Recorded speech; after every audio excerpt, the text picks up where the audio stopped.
You know, the Prophet Sallallahu Alaihi Wasallam, he said that if you hear a plague in a country, don't enter it. And if a plague breaks out in your country, don't leave it. Mm-hmm. Yeah, I mean, here it's wherever the plague's at is where we're going. You feel me? People like, oh, Miami, it's lit there. Bad. Oh man. Yeah, y'all young people think you invincible. Us old heads know better.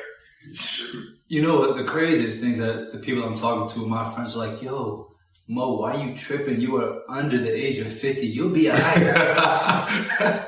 Like this but you know, now we're spiking. Now we're spiking within our age group, so it's it's getting wild out here. Precisely because of that attitude. All right, well, I'm ready whenever y'all are. Hey, so we already recorded. On the line, it sounds like we got a doctor on the line, but we do. But it's a different type of doctor, and it's not the love doctor unless you call him the love doctor. But we have a very, very special guest today, don't we, Jabril? Oh yes. Mashallah, student of knowledge, a historian, somebody that's going to tell us a little bit about hip-hop and Islam, which I'm very, very, very excited about, and a father of 3 beautiful children, mashallah. But before I spoil this, yes, Muhammad, it's that time. We need to go ahead and kick this thing off, better. All right, give it a countdown. 3, 2, 1. What's going on, everybody? This is Jabril Salam. And Muhammad Hassan. And you were listening to the Young and Muslim Podcast. Asalaamu Alakum, everybody.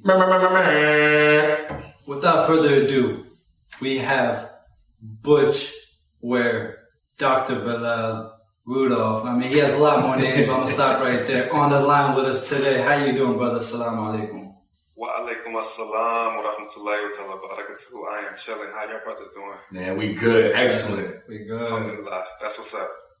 So today we have a few topics that we're going to jump into. A lot that our listeners have been talking about. A lot that our listeners need to talk about. And you are the best man for the job. Inshallah, look, we'll do what we can. So let's go. Yeah, I think the topic that we're going to hit on today is probably one of the most talked about, one of the most controversial topics, which is culture versus Islam. Mm-hmm. With many of our listeners, with many of young Muslims in the world right now, having that conflict between their third culture. Many of us have third cultures, whether we're Muslim and we're American, and then, either our parents immigrated here, we're first generation, or we're still trying to understand how to be Muslim and mesh our youth and what's going on out in the world. So we really want to dive into the topic of culture versus Islam and everything that comes with that, like music, language, all of that. So, but before we start all that, tell us a little bit about yourself, your background, and we'll go from there. Yeah, alhamdulillah. I'm a historian of Africa, a historian of African American history, a historian of Islamic intellectual history. Taught at Northwestern University as my first job for 4 years. Taught at University of Michigan for 10, and I've been here at UC Santa Barbara for 2 years. It's cool to join y'all on the Young and Muslim podcast because it's been a long time since I was young and Muslim, but I'm still Muslim. And I came to Islam young. I was 15 when I accepted the deen. Alhamdulillah. Black, even light-skinned black don't crack, so y'all won't really be able to necessarily guess how old I am, but it's been a while since I've been young and Muslim. We won't try. Appreciate that. Thank you. We don't take losing bets. We're good. Alhamdulillah. So in your time of being a professor and really teaching Islam to people, especially what we've seen you doing now, like you're blowing up on Instagram. It seems like you're doing a live like every 3 hours, and it's amazing, right? You're teaching so much. When the topic of culture versus religion comes up, what are some of the main things that you're noticing within the young Muslim community that we're having trouble with? I mean, I think that there's a lot of conflict within people's hearts because they're trying to be sincere Muslims, and yet they also need to give authentic expression to their true selves. And those true selves, like for a lot of us, it means that you have to be authentically Black. You have to be authentically African American, right? Because that's still the largest single ethnic component in the American Muslim community. For others, being authentically yourself means like honoring, South Asian background, honoring an Arab background, honoring an East African or Malaysian background. And yet the culture, or rather the vision of religion that we have been presented with is that Islam is somehow antithetical to our individual cultures, that we're supposed to conform to some kind of vision of deen that is populated with a bunch of ways that you're supposed to talk, a bunch of ways that you're supposed to act, a bunch of ways that you're supposed to dress, a bunch of things that you're that come as part of this overall package that is presented as religion. But a lot of times those things are actually cultural elements that are very specific to time and place. They're not actually things that the religion requires of you.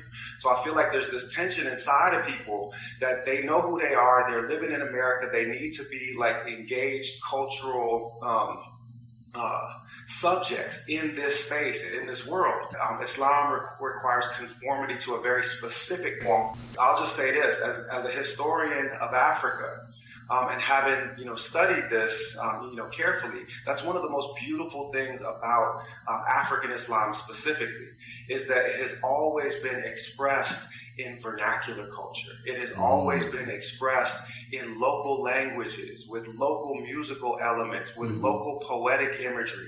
That this idea that you have to adopt somebody else's culture in order to accept this deen has always been rejected in Black Africa. Okay, that you can be authentically African, authentically Wolof, authentically Hausa, authentically Fulani, and authentically Muslim at the same time. And we, as people in America, we need to understand this, and we need to give full cultural expression to our true selves while remaining committed to the deen. Those 100%. Things are not antithetical. One of the things that stands out for me is that I remember growing up, they had the different masjids, and I come from the African American community. So when we would go to, what we would call, the immigrant community, or people, the multicultural communities, you would see all the African American people dressed up in clothing that you wouldn't see them dressed up when they were in our community. So there's this one specific brother that comes to mind where he would throw in an accent, like an Arabic accent. And I was like, yo, you from Portsmouth. You know what I'm saying? Like, honestly. What's wrong with you? Throwing on thobes, and like me, everybody that knows me knows I don't really rock thobes. It's just not, it's not my thing. That's not what we do. And it seems as though we equate dress and beard length and language to a religion. And it's always thrown me off. Ever since I was really young, it's never sat with me. Man, I'm with you 100,000%. And I'll put it like this though, and I said this in my first book, The Walking Quran, Islamic Education, Embodied Knowledge and History in West Africa. Real Islam, real traditional Islam in West Africa is not about dressing the body up in Muslim garment. It's about transforming the flesh underneath. Mm-hmm. It is about turning yourself into a living copy of the Quran so that your character traits are those that the Quran praises as beloved, that you become somebody who embodies the religion. Why is it that the modern Muslims are so driven by identity politics, that the religion has become about what you dress your body in instead of what you make your body into? Is your body a temple that is eating only halal, that you're keeping fit because it is a trust from God that you're going to give back to him? Is your body one that you are refraining your tongue from ill speech, that you are keeping your eyes from looking on things that they're not supposed to? Or is it more about how you dress up and perform an identity in public so that others can see you and think that you're pious? Wow. Because God sees you under your clothes. Yeah. God sees you under your skin. God sees what's in your heart, and he sees your deeds. And the second thing that I'll say to what you just said is, look, I'm the same way. You're never going to catch me in a thobe, because that's not part of my culture. That's not where I come from. Like on the day-to-day, I'm rocking Adidas tracksuits, okay? I'm rocking a hoodie and Timberlands, okay? 100%. And on a Friday, because I lived 3 years of my life in the motherland, I lived in Senegal, I'm rocking, the Grand Boo Boo 3-piece, because that is my culture. That is my culture as a black man. I'm rocking the dashikis that I get from Ghana, okay? That my aunt imports through her store Afrocentric in Atlanta. Like, I am me. And that's one of the things that the nation, that's one of the things that the 5%er movement, Nation of Gods and Earths, that's one thing that they understood, that the mainstream Sunni American Muslim community needs to understand, is you are going nowhere in this place unless your culture speaks to this place. Mm-hmm. You're not going to, because for me, these people, a lot of them are just playing dress up. That's what they play and dress up. Yeah, I hear a lot of stories of people seeing Muslim, and I see it in my community where in the masjid they come in and it's very performative, but then outside the masjid it's like you're not even. It's like, are you Muslim? I give you salams, you're going to give it to me. So you're right. It's like this performative thing for a lot of people where it's a time and place, but real deen is always the right time and place. There is no off button. Yeah, say word. I mean, like and real deen goes beyond just Islam, right? Because the three components of the religion that are required to fulfill its terms in the Hadith of Jibril are Islam, Iman, and Ihsan. Mm-hmm. Okay, Ihsan means worshiping God as though you see Him, and knowing that if you don't yet see Him, that He sees you. Mm-hmm. So that means that you have a 24-hour surveillance camera, not just on your deeds, not just on what you're dressing, but you have a 24-hour surveillance camera on your heart, what your intentions are, how you approach the world. Are you performing acts for Allah or for other than Allah? Was this prayer so that I could be perceived as pious by those that are around me? Mm-hmm. Because know for sure that as soon as you feel eyes on you in prayer, to the point that you're attending to how people are looking at you, then your prayer is for their pleasure, not God's. Mm-hmm. So with that being said, where do we put the focus on? If I had a microscope right now and I had to tunnel into something, where would it be? Do we start off at the heart? Because I want to focus on Muslims here in America, because that's what we're talking about. So when it comes to culture, when it comes to identity crisis, is it because the culture wasn't originally set in America, or is it because when other people came in back 30, 40, 50 years right now and kind of put their own little twist? Where do we kind of go wrong here? And kind of start with that. Yeah, no, it's a beautiful question, and I'll just pull one thread from within it to flip the question. Mm-hmm. You use the word identity, and like I said before, I'm not young and Muslim no more, but I have been teaching in American universities for, I guess, 17 years now, okay? And actually as a teaching assistant before that, so 3 years as a teaching assistant. So I've been teaching in American university for 20 years, which means that I see 17 to 22-year-olds all the time. I see 17 to 22-year-old Muslims taking my classes all the time. And one thing that I have concluded from being on these college campuses and dealing with y'all's generation, even as those generations have changed, right? Because the first set of students that I have, they're in their 40s now. Oh, wow. Yeah. You really got us guessing on your age now. I wasn't close. I was 5 years old when I started teaching Doogie Howser. And I'll just bring it back to the thread. The thing that I've noticed that has been consistent across all those years, all those different incoming freshman classes, all those different graduating classes, is that the young Muslims are in angst and anxiety about their identity. Identity is driving every single part of their engagement with Islam. They don't know who they are.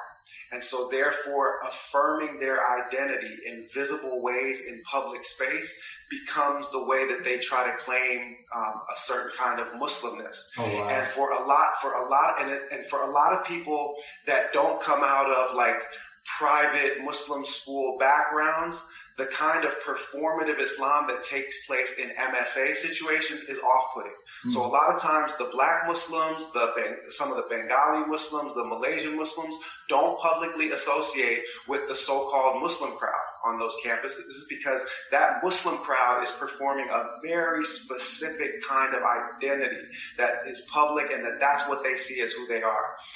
And that is usually driven by South Asian and Arab students, okay, who are not always welcoming either in racial terms or in gender terms to people that don't dress the way that they do, that weren't raised in those private Muslim schools, and that were not taught to perform their Muslim identity in this particular kind of public way.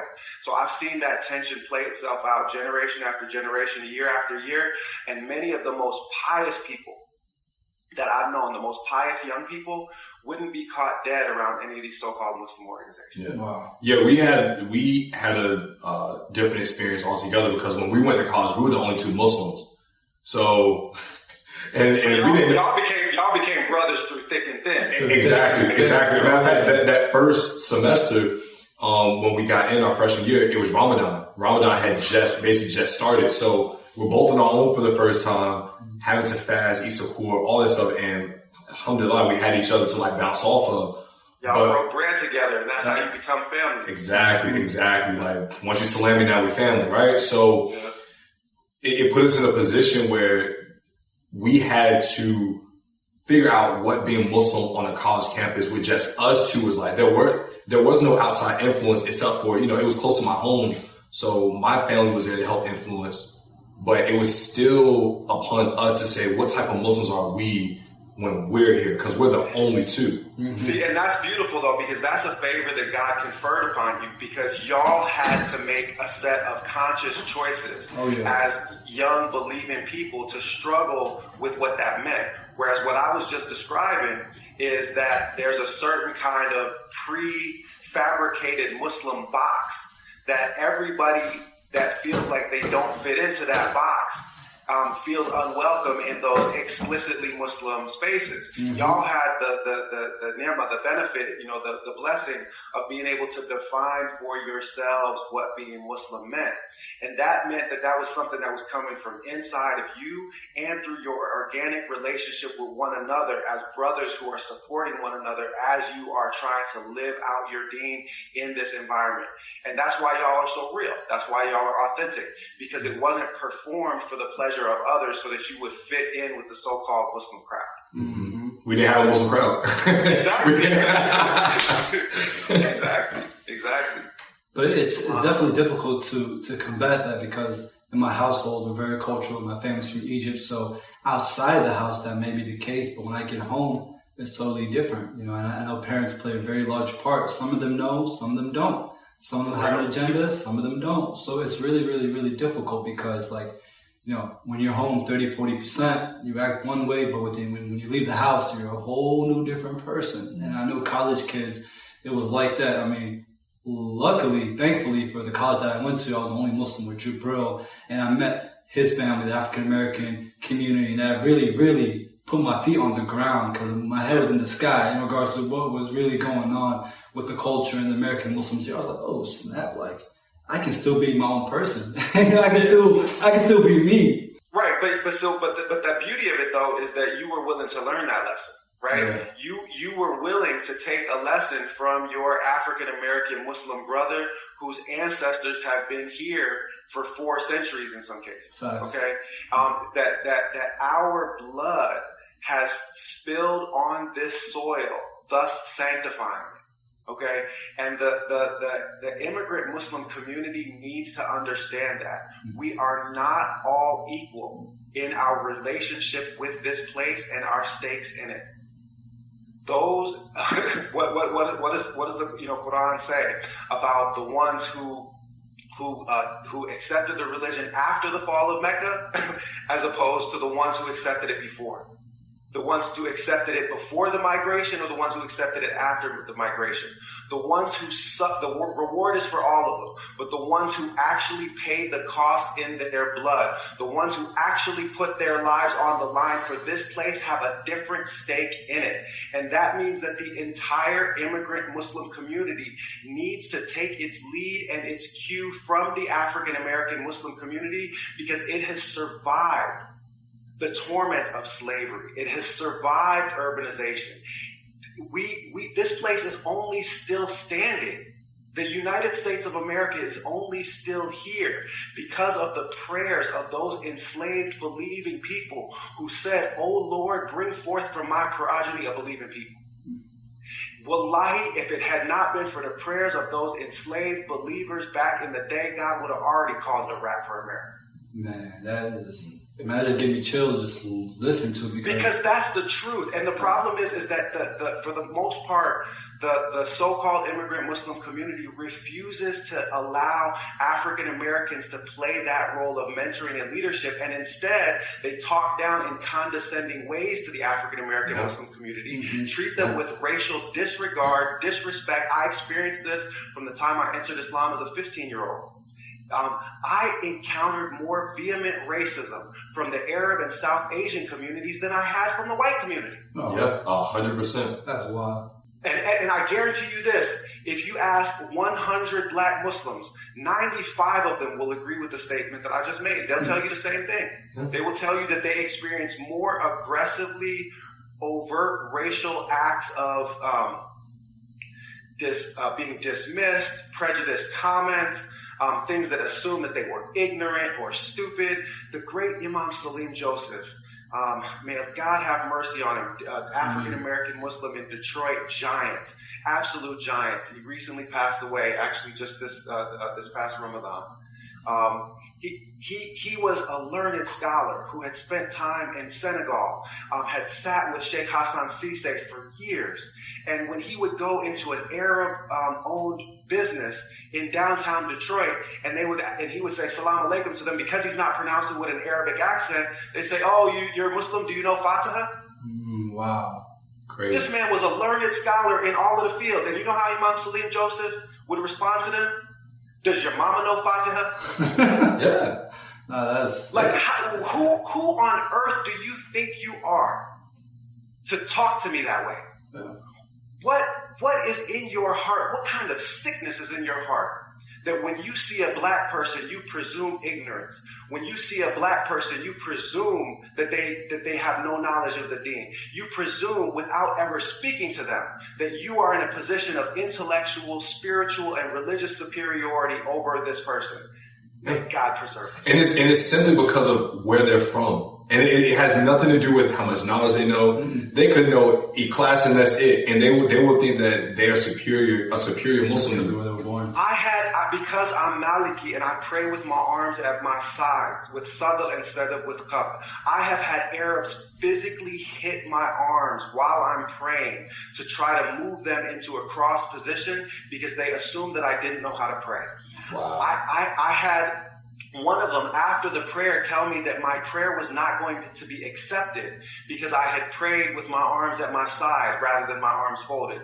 And when I told them that the majority opinion of the Maliki scholars is that the ordinary Father prayers are prayed with sadr, but if you wish, you can pray supererogatory prayers with qad. I used a bunch of words that he had never heard before. He didn't know who Imam Malik was. He didn't know what the word sadr meant. He didn't know what the word qad meant. He didn't know anything about anything. But he assumed that because I was doing something different than him and I was black, that therefore I didn't know what the hell I was doing. But you know what's even worse? He still left that conversation thinking that you were wrong and he was right. Of course. Yeah. He doesn't know that I'm an academic scholar of this religion who has also sat with sheikhs and sheikhas in West Africa. Don't know, don't show, and don't care where I come from. Nope. So how do we as a culture here in America, especially as a young Muslim culture, because I feel as though what we're speaking on now happens more so with older Muslims. So we'll say the generation behind us, and even, we'll say even from like the late 30s and up, right? That really happens there. It's better with the younger generation because the younger generation knows that if they want to stay themselves, they need to learn the secret from black people. Because black people have been in the belly of the beast and are still black. And they know that if they want to keep whatever they are, then they need to learn the secret of doing so from us. Because they're going to get whitewashed. Simple as that, you'll get whitewashed. Every other group that has been colonized by white people becomes white people. Lord. We've been in the belly of the beast for 400 years and we still us. Yeah. So you're right. It's different with the younger generation. Alhamdulillah. And inshallah, it'll be different with the generation. So I didn't mean to step on your question, but like I was just confirming your point. No, you're fine. And I love that point that you're making because it really just shows the resilience of our people that you can do everything in the book to try and dismiss us or try to say that we're lesser than, but at the end of the day, my Islam is my Islam. Regardless of what you say, I'm me, you're you, and I'm proud to be me, right? But in the state that we're in now, with being young and Muslim in an American culture, in a Western culture, what steps do you see being taken that's separating us from the generations before us, that's making us more or making us less performative and more sincere in how we practice? Even if like, for example, I don't walk around with dickabees. Like, you might see me on the street, I'm not Muslim, but a lot of people, and I experienced this at my last job. I've been there like 3-4 months, and this guy that I work with, we were in the break room, and he looks at me, and this black guy, and we're talking. He's like, "Oh, you're Muslim, right?" And I was like, "Yeah." He was like, "Well, I could tell just by your demeanor." He was like, "The name made sense, but you know how black people are. We got Muslim names, don't even know it, right?" But he was like, "It was your demeanor and the way you like carried yourself. I could tell." And so that made me proud because I was like, "Well, that means I'm doing my Islam right. I'm carrying it right." Yeah, because he knew that you were Muslim because of your behavior, not because of what you said with your tongue. And this was also the example that spread Islam in the land of our forefathers and foremothers, in the motherland of Africa. So remember that sub-Saharan Africa does not get any external military conquest that spreads Islam there. Islam is adopted voluntarily in sub-Saharan Africa. It is not imposed at the point of a sword. So it is the jihad of the wooden board that is used to teach the Quran that spreads the religion, not the jihad of the sword. Okay? And what that meant was that it was black teachers, not conquering Arabs, that spread the religion. So their methodology, and this, I wrote about this in the Walking Quran. It's in the second chapter of my first book. The book is called The Walking Quran, and chapter 2 of it is centered around the hadith. It's actually probably not a hadith, but it's probably actually a saying of Hassan al-Basri, but we're not 100% sure, but it's that the ink of the scholar is more sacred, is better than the blood of the martyr.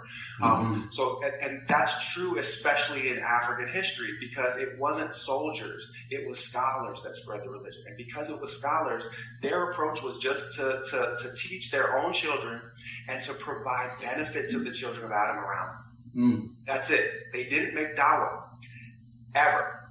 They provided benefit. They lived a certain way. They taught their children the Quran. They cooked food on Fridays and gave it away as alms to people. And then they waited for people to come ask them what was in those books that they were studying. And then that's when they would say, this is called writing. And people would be like, what's writing? And no, seriously, like, this is how literacy spreads, right? 1,300 years ago in West Africa. This is how, say something in our language, say something in the Mandingo language, the Fulani language, the Jahanke language, and I'll show you how to make it on a board. You can do that? Yes, I can do that. Okay, so I teach you to write at my school. Now, what are those words that y'all are writing? The words that we're writing. This here's the word of God. Who's God? Let me tell you, right? But the point is that it was providing benefit. It was living by principles. It was embodying character. That's what draws people to you. And look, if you want to bring this back home, my grandmama used to say you get more flies with honey than you do with vinegar.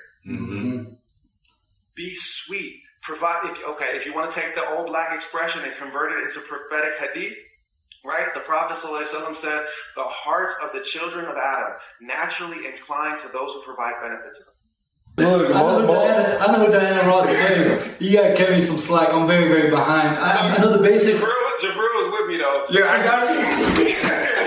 It doesn't. There's certain cultural references that it doesn't matter what age you are, as long as you black, you gonna get them. Look, you changed the wig and everything. That's what. Oh man, that's crazy. I just got to African American history, just got towards the civil rights, so I'm still learning. Right? He's still in the 80s. I was gonna say, when you get to the Wiz, call me. Like, You see the Wiz, call me. You said the what? The Wiz.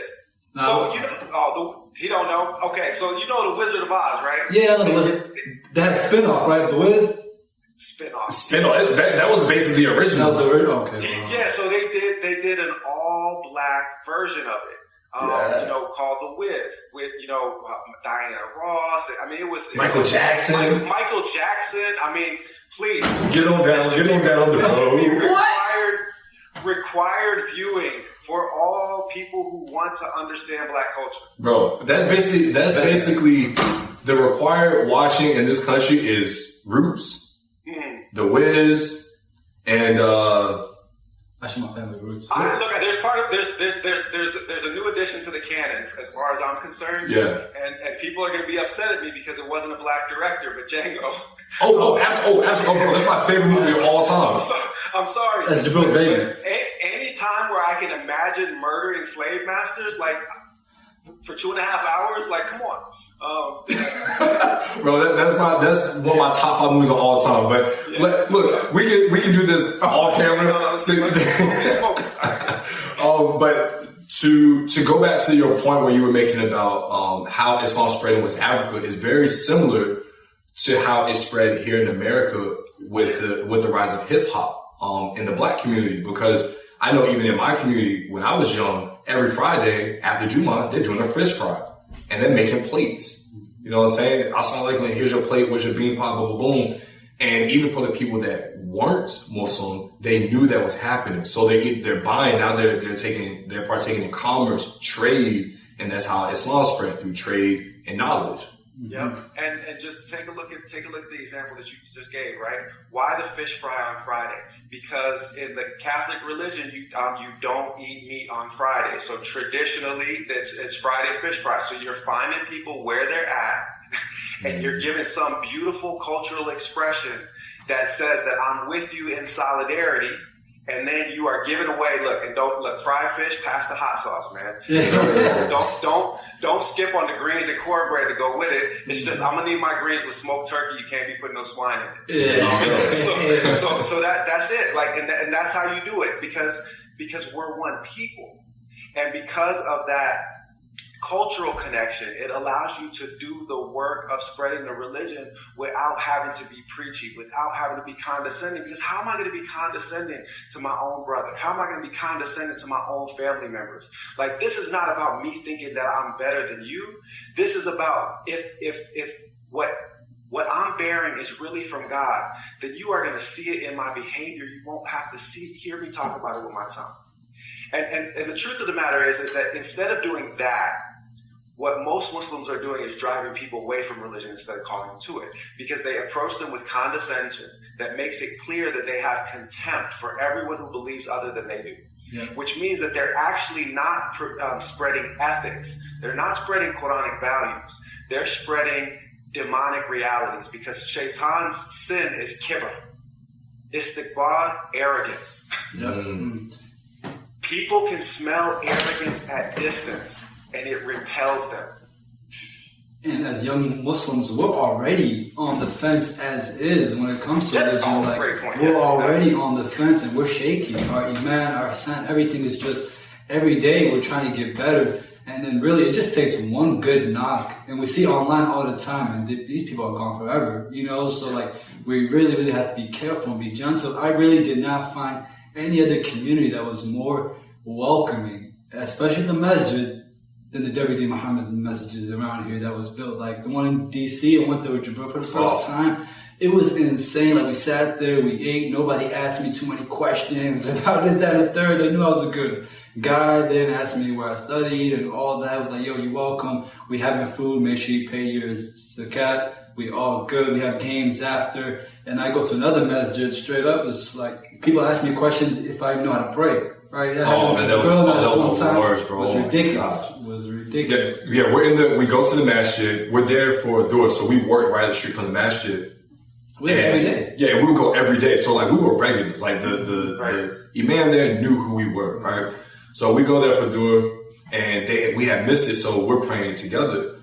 And so one of the brothers who I've never seen before comes up to us and he goes, "Oh, if you're leading, you go on the left." And I just look at him like don't even say anything. It's just like it's that to me was worse than people coming up to me and asking me. And we get this all the time with people that are new to the podcast. They go, "Oh, did you convert?" And I ask them, "Well, did you convert?" Because I've been Muslim my whole life. Exactly what Imam Salim said, right? Yeah, it's like you know Fatih, does your mama know Fatih? Like, who are you to position yourself in judgment to me? Yeah, so it's hurtful. People don't understand that those sort of comments are innately racist. And condescending. Exactly.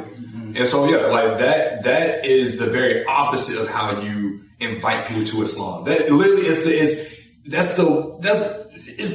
the opposite. Like I can't even put a sentence together because it's just nonsensical.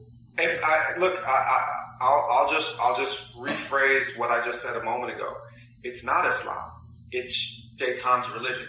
Shaitan's religion is kibr, istikbar. He refuses to bow to Adam because he thinks that he's better than him.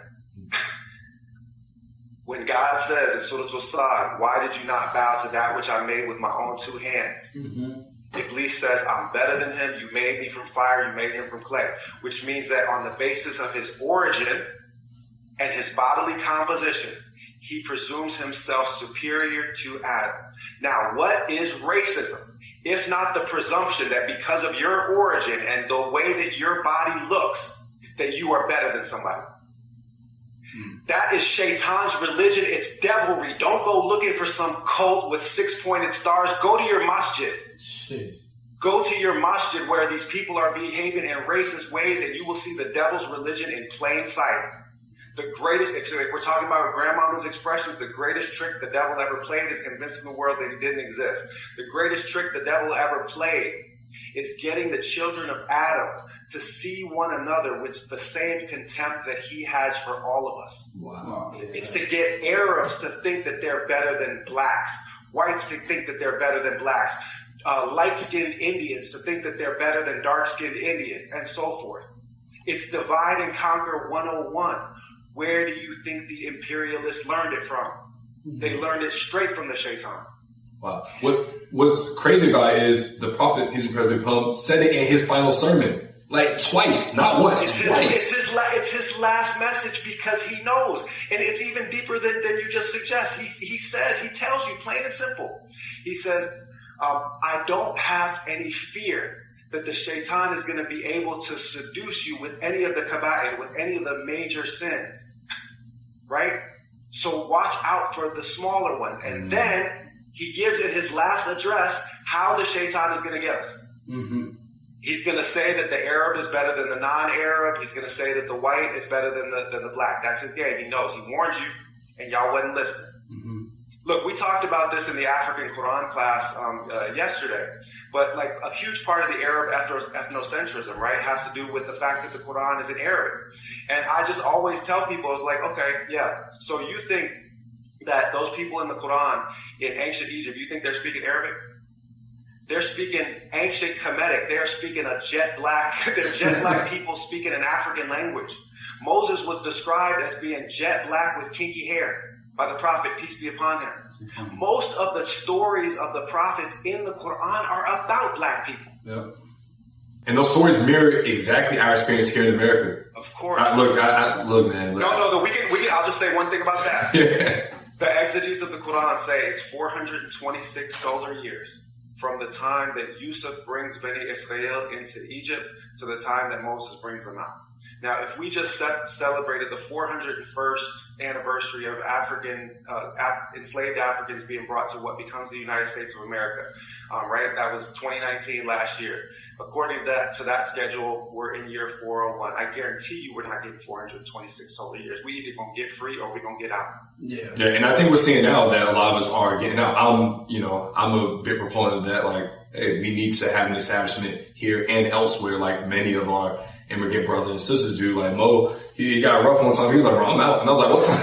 Bro, take me. Take me with you. So, but look, you can come to Senegal with me too. Both of y'all. Y'all are welcome. You know, look, I already got my escape plan mapped out. We going to Tuba. We going to Senegal. Hey, so, inshallah. Be with it.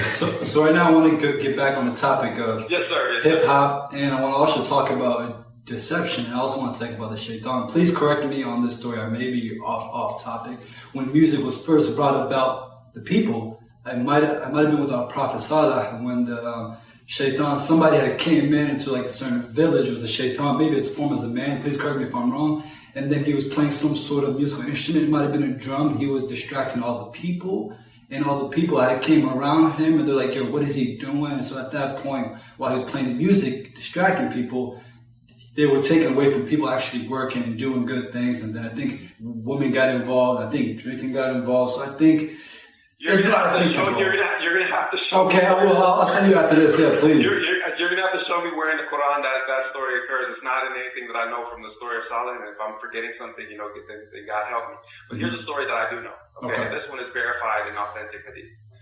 Is that when the emissaries from Abyssinia came to the Messenger of God, sallallahu alaihi wasallam, when they came from Africa, when they came from Ethiopia, they performed for him with drums and with dancing and with recitations of poetry over drums and with dancing. And the Prophet, peace be upon him, applauded their performance. So listen, a prophet cannot applaud a thing that is forbidden. If music is haram, he's not just going to sit there and put up with it. Mm-hmm. When delegations come from Najran, the Christians, who are also, by the way, the Christian delegation from Najran is also black, which is a thing that's overlooked. But when they claim that God is three, in spite of the fact that he's receiving them as dignitaries, that he is accepting their faith from him, he swears on his own children that God is one. He said, if what you say is true, that God is three, then swear, because they've already acknowledged that he's a prophet. So he said, then swear on those that are most dear to you that what you say is true, and I will swear on those most dear to me that what I say is true, and God will decide between us. Mm-hmm. So he brings out Ali, he brings out Fatima, he brings out Ahlul Bayt, and he says, I swear on them, do you swear? Mm-hmm. And that's when they say, nah, bro, we good. No, seriously. And he accepts that from them. He does not force conversion upon them because they know that he's a prophet. So they're not going to bring a curse on themselves. So just understand that he is forbidden from accepting a thing and promoting it when it is forbidden. So if he is applauding a musical performance with drums and dancing and poetry recitation over music, then music is not haram. In order for a thing to be haram, there has to be a specific verse that outlaws it, or a specific prophetic ruling, not a ruling that discourages it, but a ruling that forbids it. And we abuse the word haram so much in this society. Yeah. In order for something to actually be haram, there has to be a had penalty associated with it. Drinking is haram because it comes with lashes. Mm-hmm. Fornication is haram because it comes with lashes. What is the punishment that comes with listening to music? There isn't one because it's not haram. Mm. He sallallahu alaihi wasallam did discourage in hadith that we believe are true, that we believe are authentic. He discouraged some of the instrumented music of the Arabs, because some of the instrumented music of the Arabs was associated with pre-Islamic cults. That is not a blanket condemnation of music. Exactly. Because what is hip-hop music except drums with poetry recitation over it and dancing? Mm-hmm. The Prophet himself, sallallahu alaihi wasallam, applauded it. And I'll go one step further. The Quran says, in the 14th surah, 4th verse, never did we send a messenger except in the language of their people. The people, yeah. the language of the people of this time is hip-hop music. The vernacular expression of this time is Black cultural vernacular. If we are incapable of transmitting this message in the language of hip-hop, in the language of Black culture, which has become universal culture, Instagram, all social media, copy Black slang, copy Black speech patterns. Everybody want to be us, though nobody want to be us, as Paul Moody used to say. Okay? If we cannot render this message in that accessible language, then we are not actually following in the footsteps of the prophets.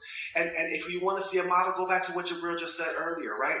That it was that culture, it was the nation that made Islam suitable to this environment, because they made it suitable to the culture.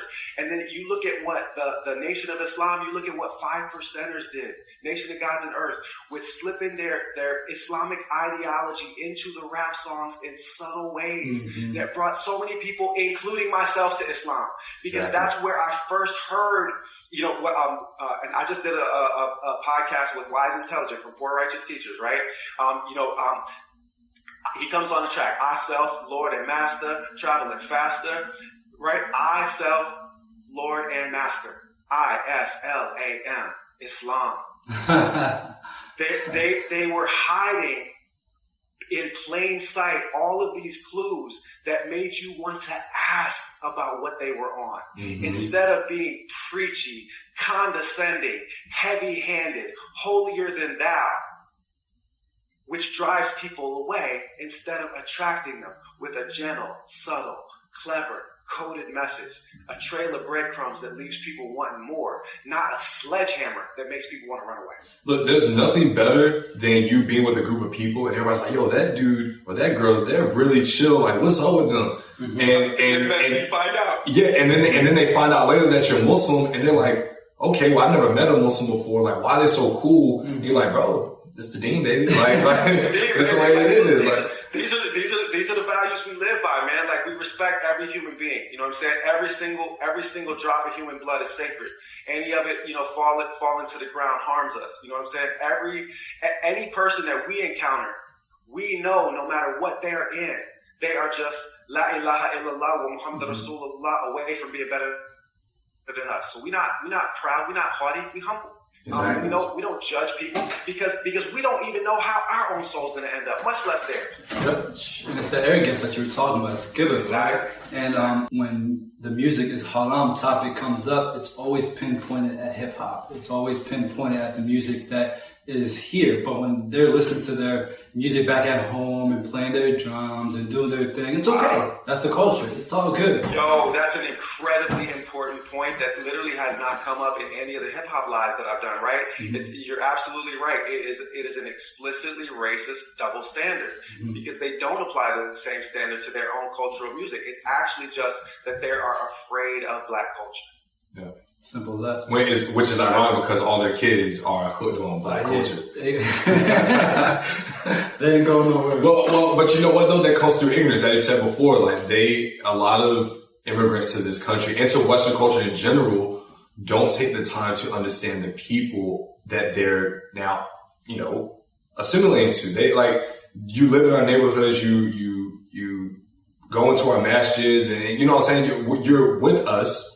But you don't try to get to know us. And Allah says, I created you that you may get to know one another. Right? Yeah, but when you deny that, like, you miss out on a wealth of knowledge.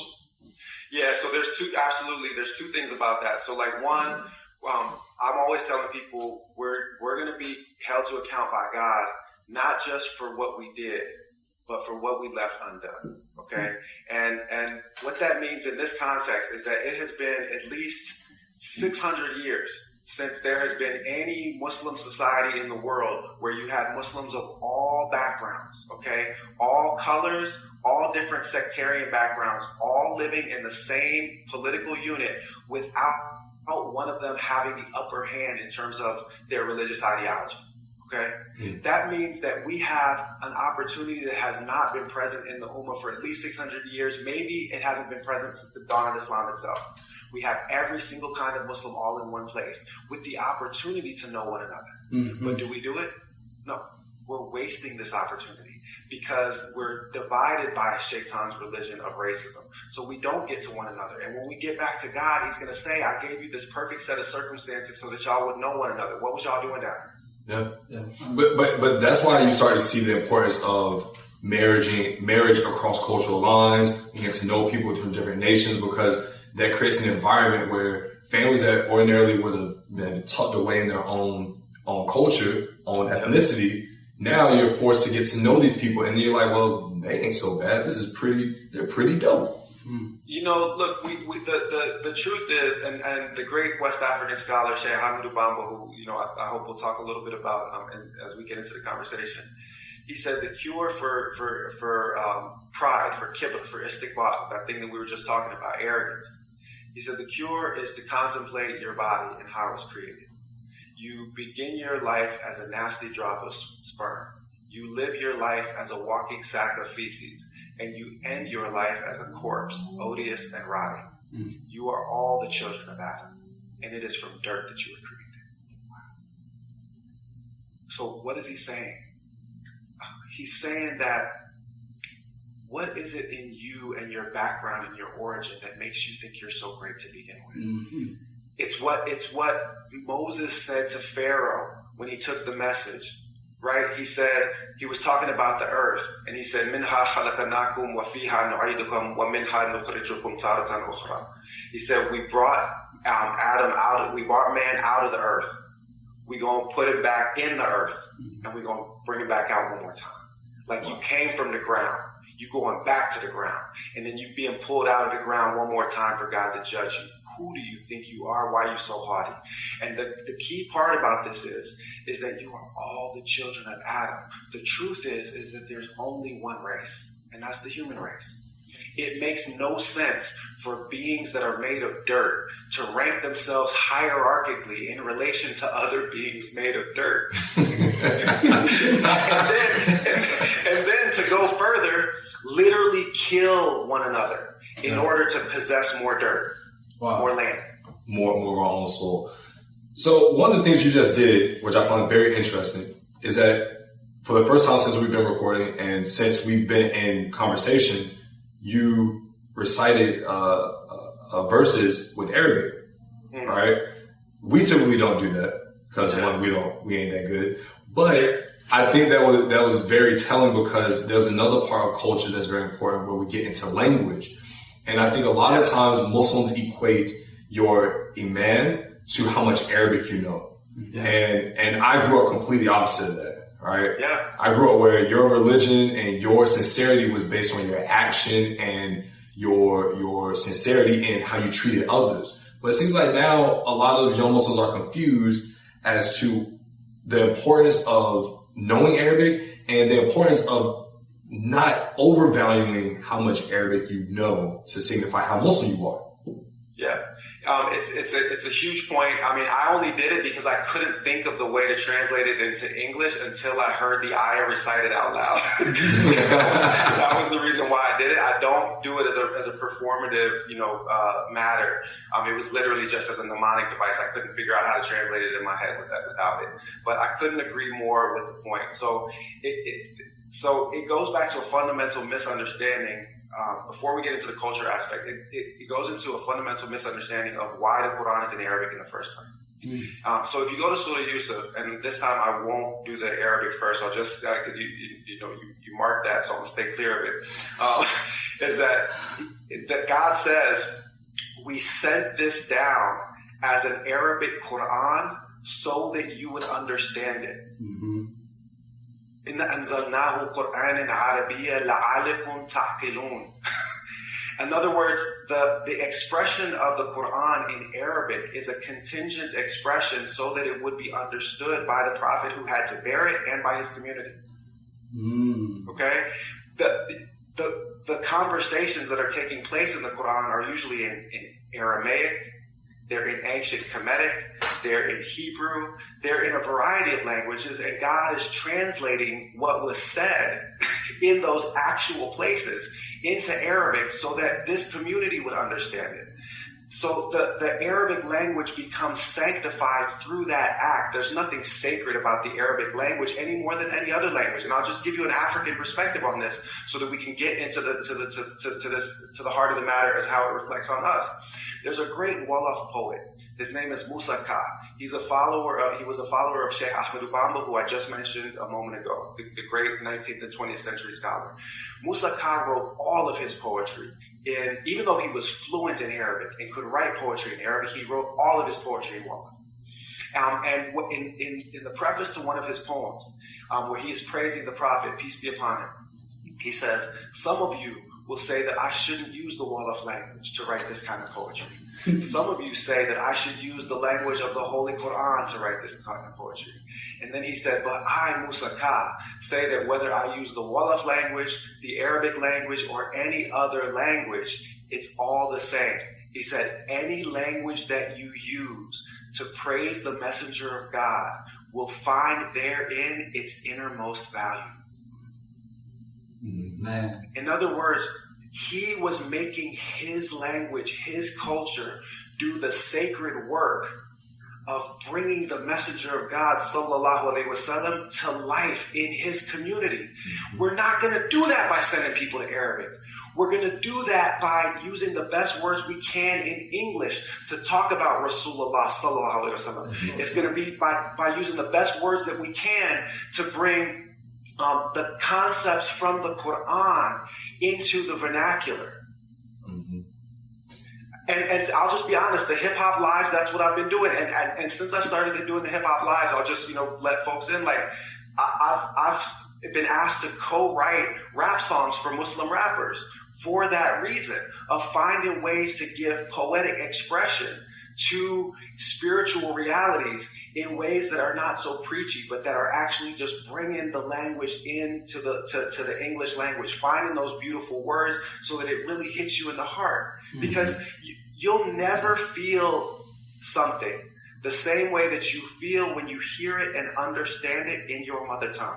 100%. That's a great point you bring up, because Jay Electronica, have you listened to the album, the Jay Electronic album?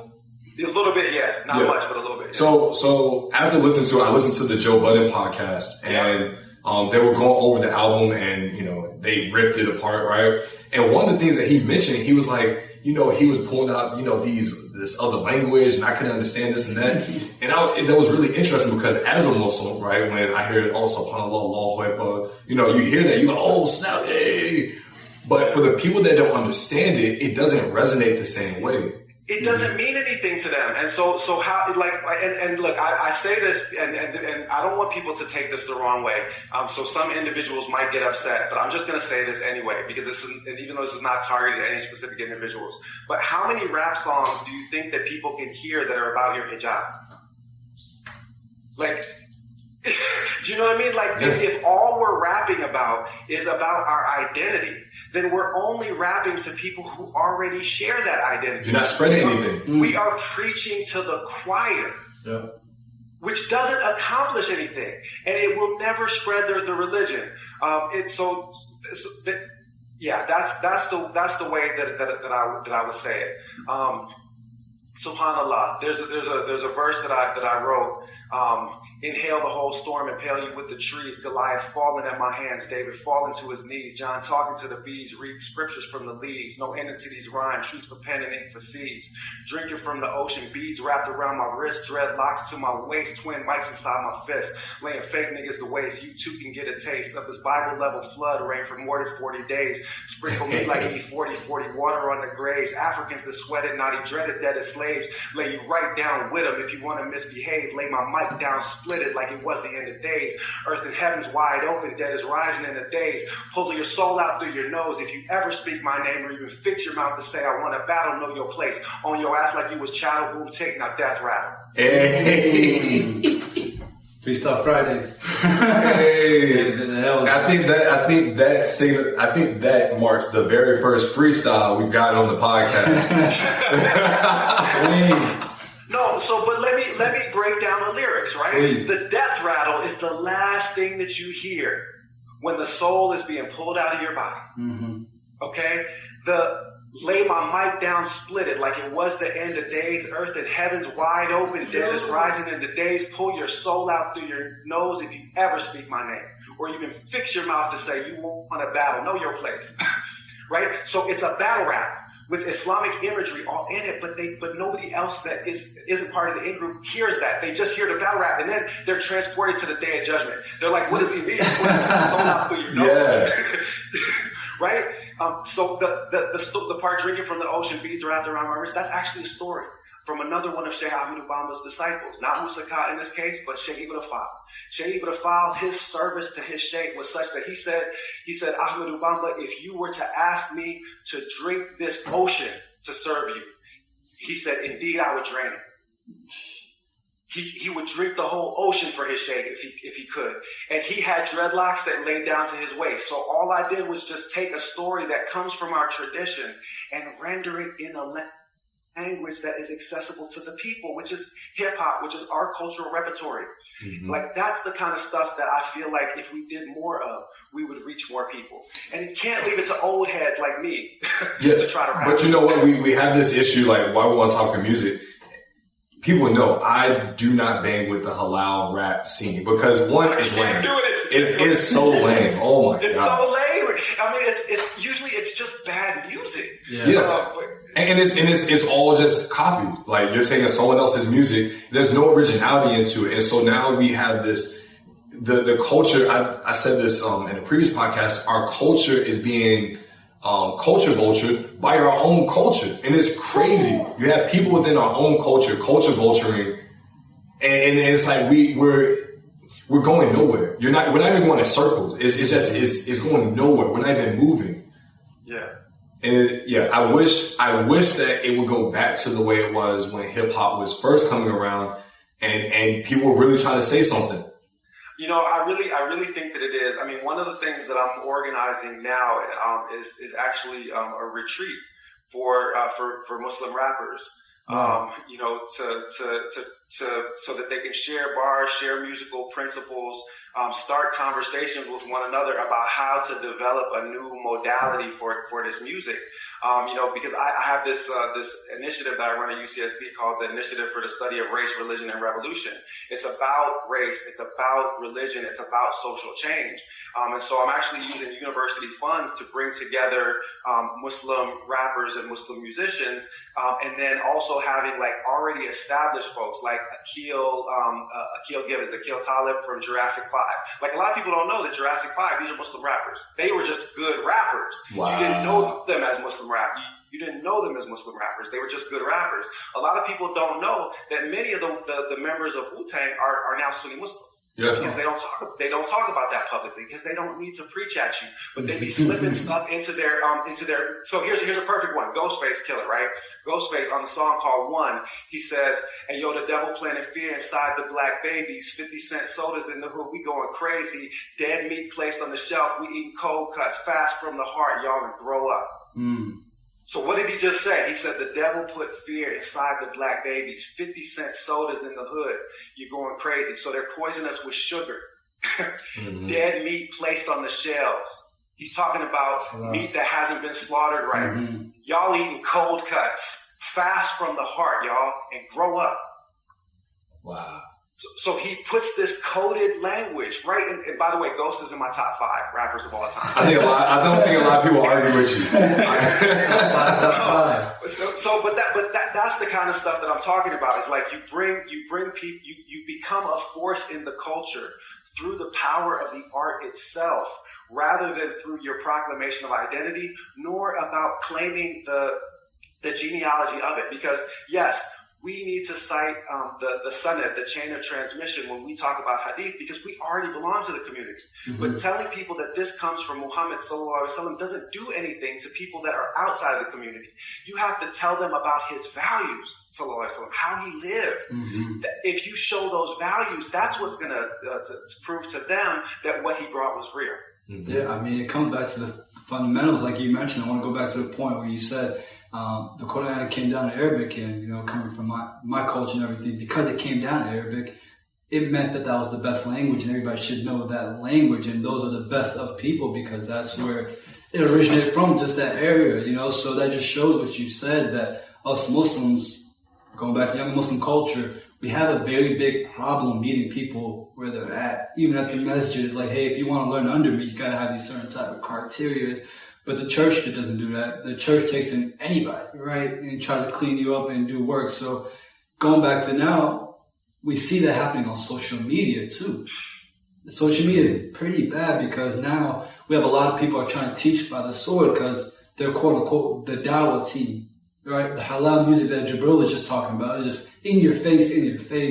And for somebody that doesn't know about that scene, they're like, well, what's going on? You know what I mean? They're just lost in the sauce as well. Even the only people that are in it are just as lost. Well, I think a part of that is because people just don't know. Like, they don't know that, you know, they don't know the history, one. Mm-hmm. Yeah. But then two, they don't know that you can like this stuff and still be Muslim and then not take away from, it doesn't make you haram. And I think the term haram police has really gotten out of control to the point where now we police our own behaviors to an extent that's not even necessary.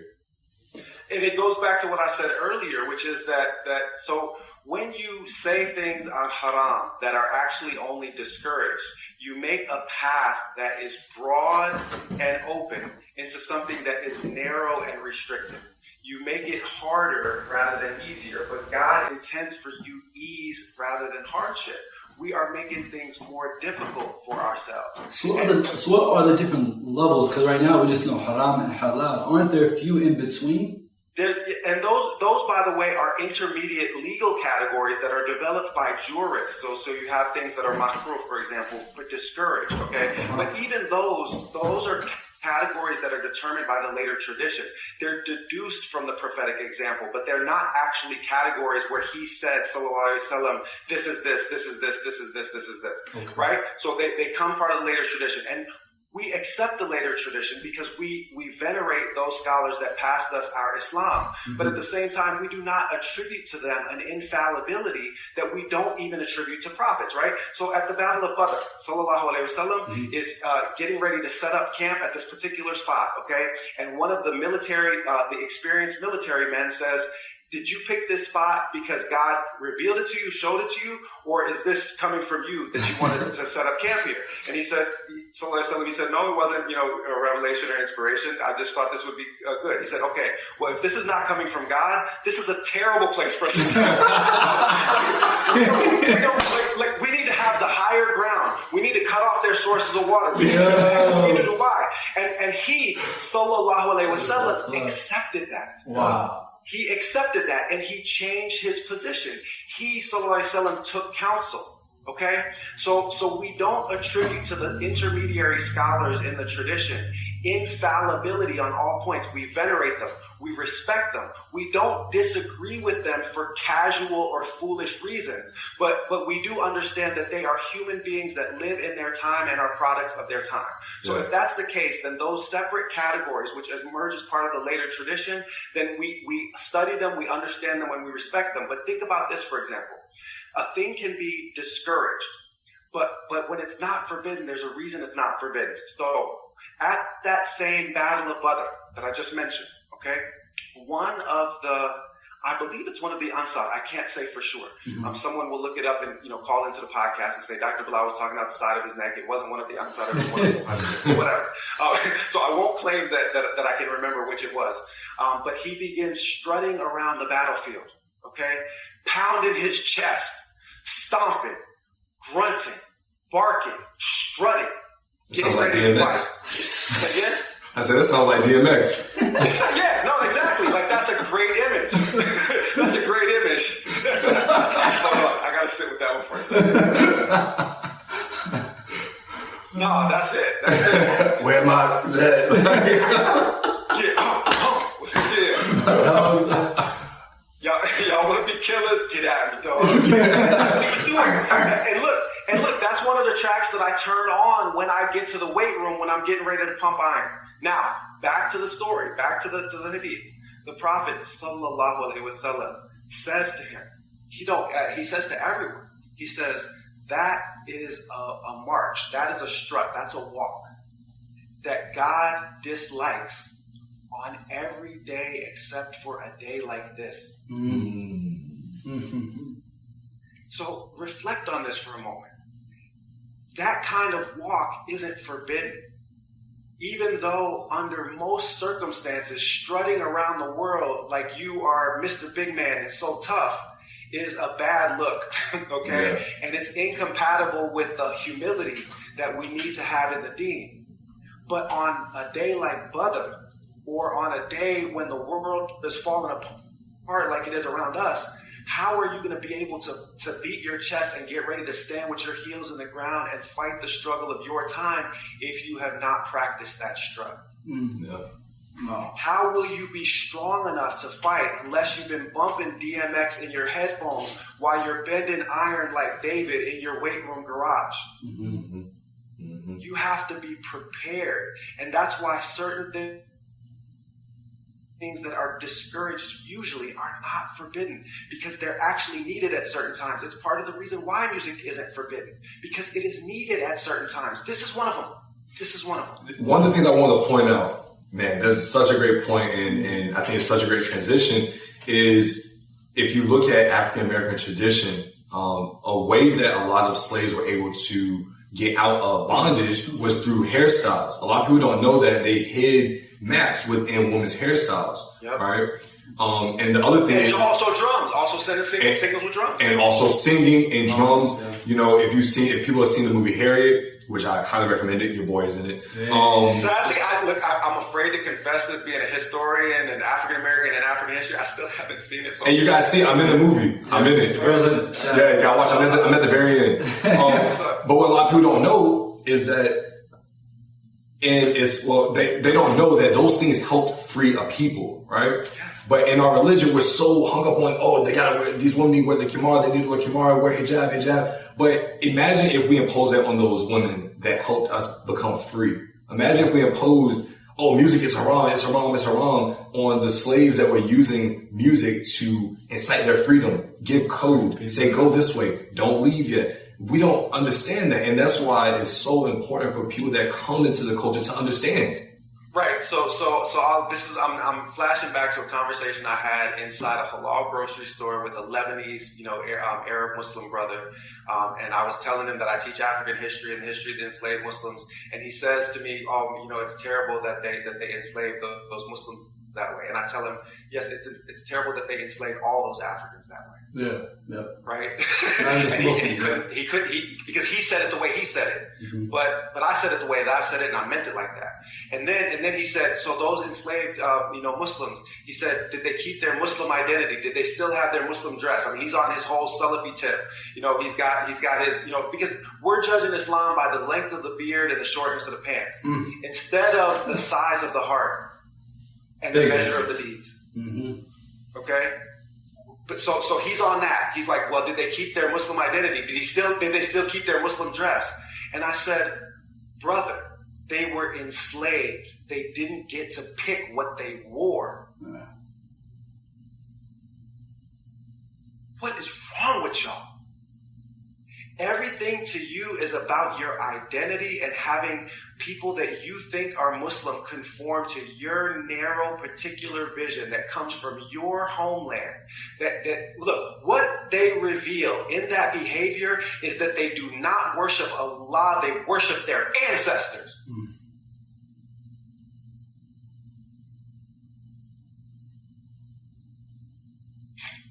And I said this in class yesterday, I'm going to say it on y'all's air. Every single error that was committed by Bnei Israel, the Arabs have followed their Semitic brothers in it. They have created a chosen people complex in the religion. They have been guilty of excessive legalism, making what was wide and narrow, or wide and open, difficult and narrow and tight. They are the people in Surah Baqarah where when they're told to sacrifice a cow, what color should it be? How old should it be? So many questions. They're asking so many questions until your beard has to be exactly 14 centimeters in length, and you have to have your ankles uncovered by X amount, otherwise you're going in the fire. What part? Listen, replace especially you anti-Semitic Muslims who forget how many prophets were sent to Bani Israel. Replace every single reading of Bani Israel in the Quran with a reading of the Arabs, and you will find it to be a true statement. Everything that was warned against is a warning for y'all if you would read your book.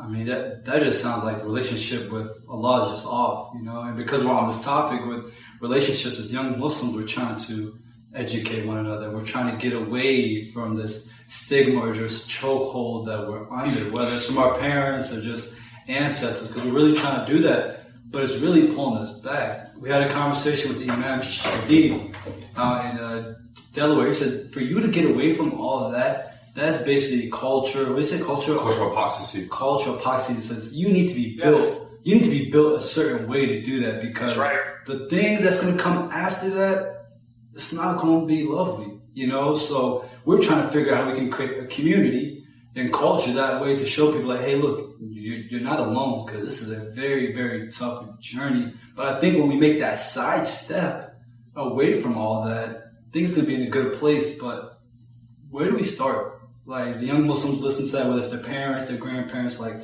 where do we start? Do we go out there? Do we find a mentor like you? Do we go out there and find African-American Muslims? Like, how can we get out of this?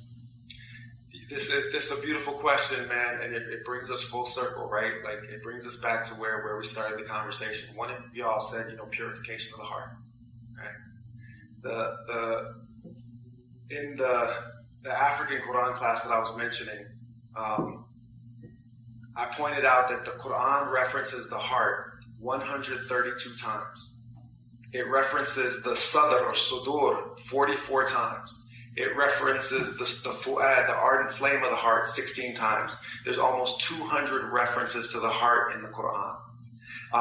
The ancient Egyptian scene of judgment that was taught, and God knows best, by the Prophet Idris, had the judgment being preceded by the weighing of a heart against a feather. The heart had to be lighter than the feather in order for the soul to enter paradise. In other words, you had to have a heart that was free of blemishes, free of dark spots. The Prophet ﷺ said, there is a morsel of flesh inside the human being that if it's good, then the whole is good, and if it's bad, then the whole is bad. And they said, which one is it? It's the heart. He described, ﷺ, that the commission of sins puts dark, hard spots on a heart until it becomes desiccated and closed over. And once there's no living parts of that heart, then the heart goes dark and the person is lost. It can't be resuscitated. Because neither my heavens nor my earth contain me, but I'm contained in the heart of my believing servant. That's the place in the human being where God manifests. That's where God speaks to you. So that's the thing that we have to protect. That's the thing that we have to preserve. That's the thing that we have to cultivate. When Moses started his mission of taking his word of truth to an unjust Pharaoh, the first thing that he says is, Rabbi shrah li sadri wa yassir li amri. He said, expand my breast for me and ease my task for me and give me my brother to go with me. So we need to have our brothers and our sisters to go with us in this process of expanding our breasts, cultivating soft, tender, supple, loving, firm, rooted hearts, hearts that are filled with compassion. And for that, you need a guide. You cannot do that by yourself. And that's why Sheikh Hamidou Bamba, who I mentioned before, Sheikh Ibrahim Niasse, who I have not yet mentioned, these extraordinary West African scholars, Bamba when he was 19, Sheikh Ibrahim when he was 20, they wrote their first major teaching texts. And in each of them, it was about the etiquette of finding a guide and pursuing knowledge. So at that age and station in life, you should be focused on purifying your heart, refining your character, and sitting with various people of knowledge, male and female, until you find your guide. Because just because somebody is a real sheikh or a real sheikha doesn't mean they're your sheikh or your sheikha. Can you tell me a little bit more about that? Like, how do you, what do you mean by that? Like, if you're from the same place, you guys have certain values, you guys look the same, why wouldn't they be for you? Because the souls from the predestination, from Alastu Birabakum, from the day of Am I Not Your Lord, that is mentioned in Surah Al-Araf, in the 7th chapter of the Quran, when God drew out all of the progeny of the children of Adam, and he asked, before time itself is created, before their bodies are created, all of it, it's their metaphysical essence that he draws out. And he asked them, he said, am I not your Lord? And we all answered yes. The Prophet ﷺ, his soul was the first to speak. He said, indeed you are, before anybody else could say it. So what people say about that day, the Prophet ﷺ said, he said, the arwah, the spirits, he said, the spirits are like legionnaires in an army. They come to know one another in this life on the basis of their previous arrangement. Wow. So your spirits once mingled. Like y'all brothers for sure knew each other before that day. My man. Y'all brothers for sure know, because y'all are like brothers, even though you come from different families, even though you come from different tribes, your spirits are connected. Your spirits are connected. So somebody can be of the people of paradise. Somebody can be a genuine and true believer, but your spirits were not primordially intermingled. It might be an oil and water situation in this life, even though the outcome is still good for both of you. So they can be a real sheikh, a real guide, a real teacher, but they not be your real guide, your real teacher. You got to find the people that are connected to you.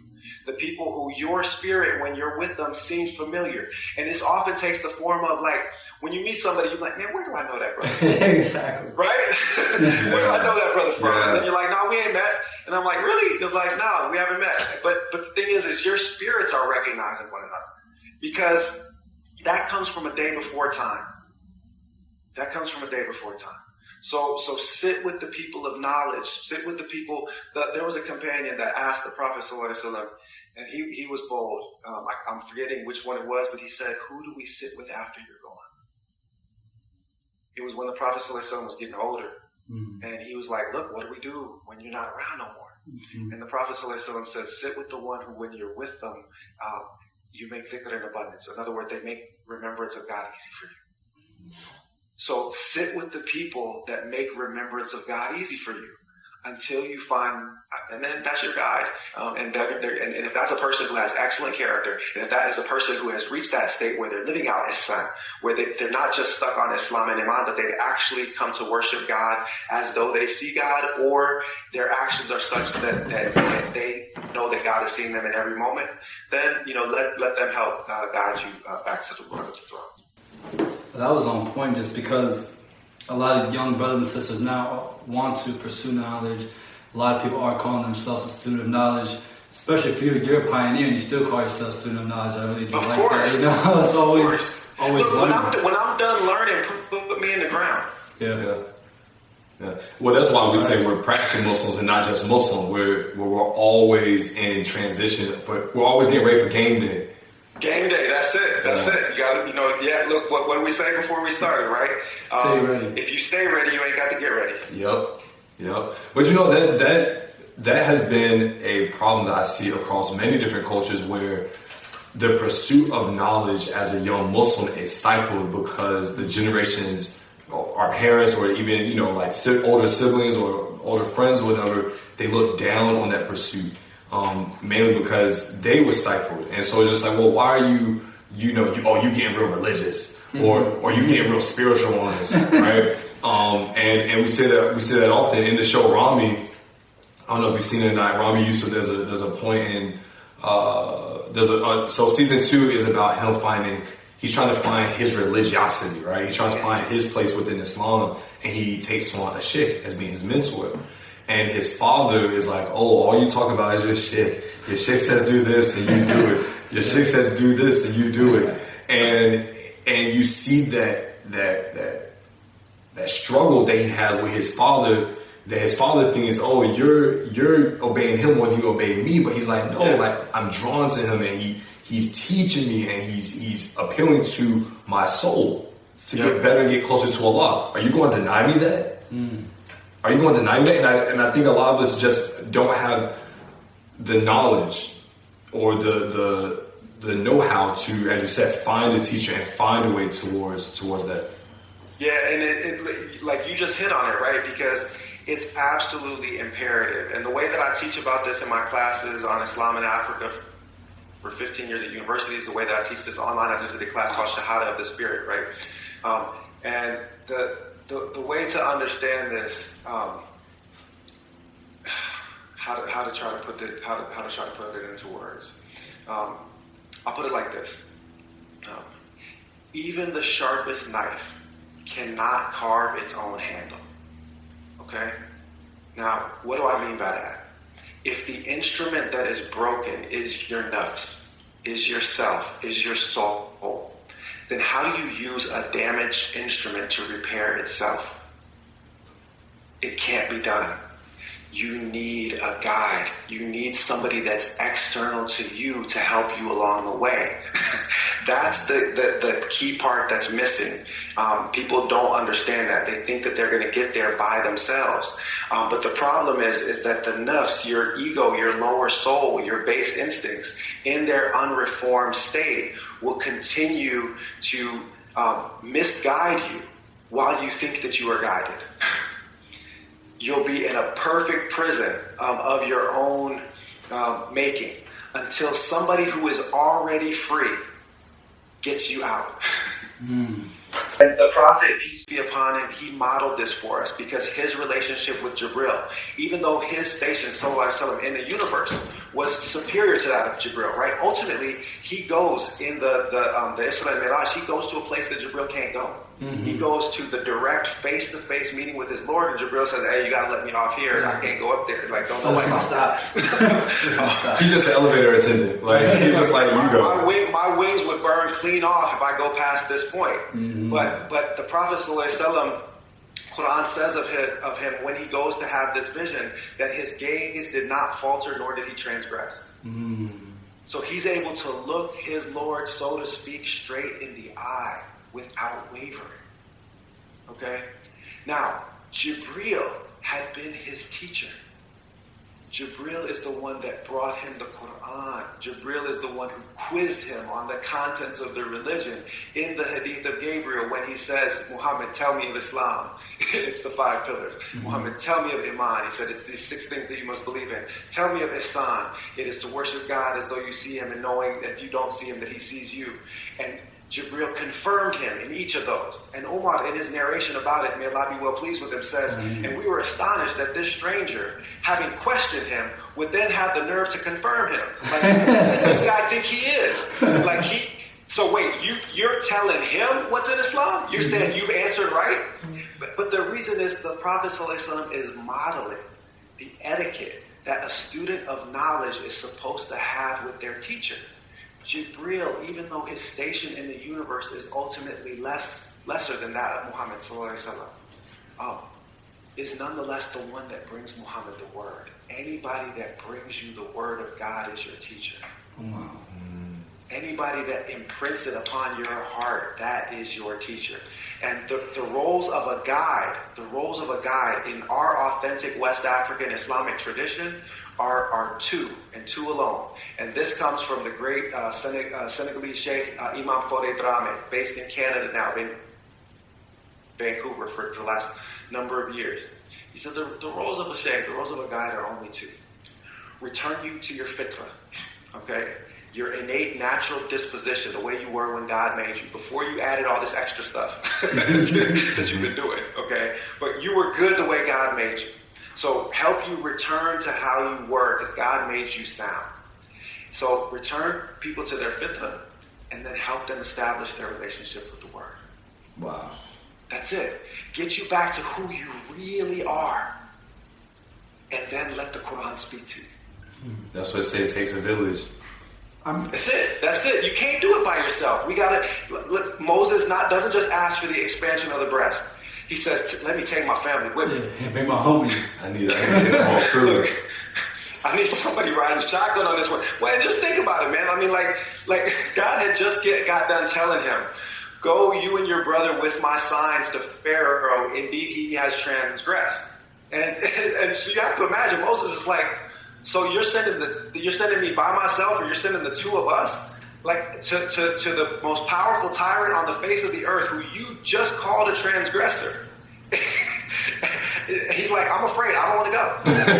That's what he said. That's what he said. He said, indeed, we are afraid. And that's when God says to him, go. I'm with you. I see and I hear. So what and he says, go you and your brother with my signs.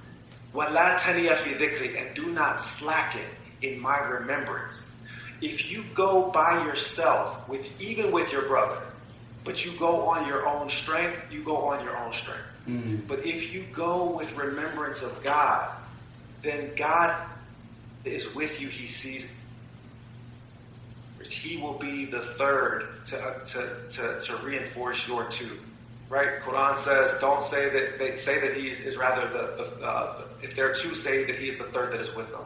Right? He is his own essence, but he is with you. He sees and he hears. And don't let these. I won't say names of any particular sects. I'm just going to steer clear of that. But don't let these people that tell you that God is only established on the throne and that he's distant and powerful and mighty, don't let them fool you. Because in the same ayah of Surah Al-Hadid, in the 57th chapter of Quran, God is both established on the throne and ma'akum aina ma kuntum, and with you wherever you are, in the same verse. He is both exalted in might, majesty, and power, a Lord on the throne who rules that nobody can contest, but he's also closer to you than your own jugular vein, a gentle, nourishing, caring, loving Lord. One last thing I'll say on that, because I know I'm going on long-winded, but there's a great African scholar, in this case a North African scholar, Abdul Qadir al-Jazairi, who said that the God that reconciles transcendence with immanence is the God that the messengers commanded us to know. But reason cannot accept the existence of such a God. Reason can only know a God that's distant. Getting a teacher is how you bring God close and how you draw near. So right now, Dr. Bilal, you're talking about searching for that sheikh or even both to allow them to guide you and to steer you towards that fitrah. Let's just be realistic now. It's COVID, right? So traveling and finding people is going to be an issue. Even going to those Azhar and those different institutions that have been here for years upon years are going online. It's being digital.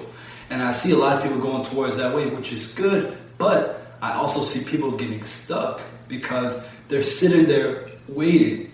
They're waiting for an answer. They're waiting for their prayers to be told, or the future being told by this certain individual. I mean, even now you see people on like the lives from like Mufti Mink waiting, like, call on me, Mufti, call on me. I got this scenario that I need to tell you about.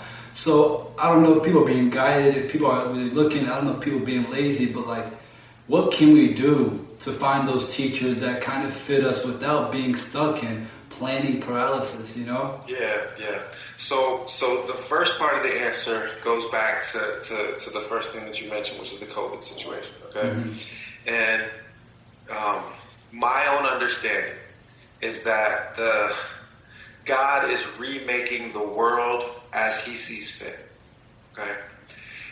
The people that are clinging to yesterday and trying to reproduce what once was will watch the new world that is coming into being pass them right by, okay? The ones that are thinking about how to embody timeless principles in a changing time, those will be the children of the hour. The Sufis are often described as Ibn al-Waqt, the sons of the hour, okay? And that means being present to the moment. The focus on the tradition and getting guidance is not to just reproduce in a static way that which came before. It is so that you get purified of bad things that are inside you and that you learn certain basic fundamentals so that you become an instrument that is capable of improvising a correct response, a correct Islamic response in the face of unforeseen circumstances. So this has always been a deen that wasn't backwards looking. It looked to the past only to prepare you for the moment that you were in and your ultimate destination. Okay? So I myself used to travel all around the country giving lectures to MSAs, to history departments, religion departments, Islamic study departments, mosques, and all such things. When COVID hit, all of my speaking engagements got canceled. And I sat and I waited until I saw the signs. And when George Floyd, may God have mercy on him and accept him as a martyr and accept all of the Bene Israel of this country, the oppressed people of this country that have been slain and laid at the altar of that false god of white supremacy, may they all be accepted as martyrs. From Emmett Till, through Martin, through Malcolm, through George Floyd, through Rayshard Brooks, through Breonna Taylor, through Sandra Bland, may God accept them all as martyrs because they have been sacrificed to a false god. Okay? So when that murder happened, the fires that night, I had seen them in a dream. Wow. And I knew that it was time. And so my private Instagram account that had 600 followers, I made it public, and it had 7,000 within a month. Because it was time. And the teaching that I used to do in small, isolated circles in different mosques and different communities that had me flying all around the country, I was now able to reach thousands of people simultaneously in different parts of the globe with the same teaching. Because I wasn't trying to reconstitute what had been. I was responding to the signs in the moment and looking forward. And that's what we need to be doing. We need to be thinking about how we are going to make manifest this tradition under dramatically changed circumstances. Listen, they can talk all they want about vaccines and this, that, and the other. It's going to be a long time before it's going to be safe for us to sit in big mass gatherings for dhikr again. So we are under state imposed or health and safety imposed halwa. We are in spiritual retreat. There are benefits to spiritual retreat, and we can still get knowledge from sitting virtually, and maybe we can develop some forms of knowledge using these different technologies that allow us to disseminate and develop movements in ways that weren't easily accessible in the past. You can't shed a tear over what was lost. You gotta, you have to instead prepare to try to spread this light to as many as you can with the tools that are at our disposal in this moment. Yeah, that's similar to our story and how we got going. And so, I love that you have to see the future. You have to see what's coming. Yes. And the future belongs to those who prepare for it, right? As you said, you got to always be prepared. The future belongs to those who prepare for it. That's right. That's right. So, Brother Butch, thank you. Man, thank you so much. Yeah, man. Look, it's been my pleasure. Like, I've been watching what y'all have been doing from a distance. But it's been beautiful to share this time with y'all, man. Y'all are just some good brothers. Y'all got good hearts. May God protect our hearts and cause them to expand and maybe make them, like a light that connects to other hearts. Because look, sorry, I don't mean to interrupt it. I'm a producer. No, go ahead, man. But like knowledge is a light. So what Imam Malik said about knowledge, he said, knowledge is a light that God casts into the breast of whosoever He wills. It is not the accumulation of many facts. So knowledge, like light, the more of it that you give, the more you possess. The more you give away, the brighter it becomes. So you're not diminished through the sharing of your light. The light is only increased. And in the Quran, the messengers guide humanity from out of darknesses, plural, ila nur, to the light. The darknesses are many, the light is one. The light goes from one heart to another, to another, to another, to another, to another. So, like, this little light of mine, I'm going to let it shine. I know y'all's going to do likewise. Let it shine. Man, that was... You saw what I did there, right? Yeah, I know that. We need a moment of silence over there. Hey, just like you had your DMX moment, we had to sit with that for a little bit and allow that sink in. But look, thank you, because these type of conversations, these real, raw, unapologetically real conversations have to be had. And, inshallah, we can bring it back again to keep having more of these conversations. Let's do it. Because we secretly use this podcast to meet people like you and get the knowledge, and the people that think it's for them, the audience think it's for them, but it's really for us. We're very selfish with it, right? Yeah, like we use this to cultivate a family, and more importantly, a culture. Mm-hmm. All right, this podcast, what we're about, what we bring people like yourself on for, is to cultivate a new culture, to grow and expand the people that listen to this. So, like as we always say, once you salami, now we family, and we all trying to get ahead. Yeah, well, that point about developing the culture is crucial. It's the only thing actually that I regret about doing this podcast with y'all is I'm afraid some of them crab MCs out there is going to try and steal my bars. Like, delete that part of the tape.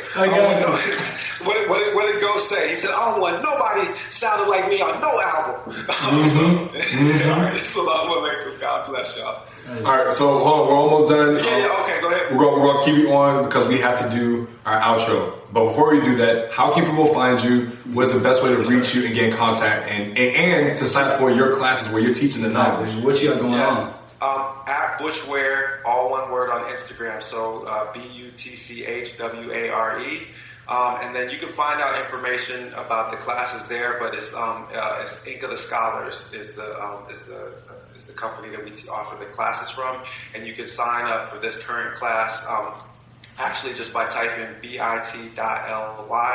So it's a bit.ly, so it's a short URL, and then you just type the African Quran after that. So it's just bit.ly / the African Quran, and it'll take you right to the registration page. We got class on Saturday, and if you register, you get yesterday's class, the recordings. So y'all hit the ground running. Alhamdulillah. Appreciate you, brother. Really, it was an honor to have you on here.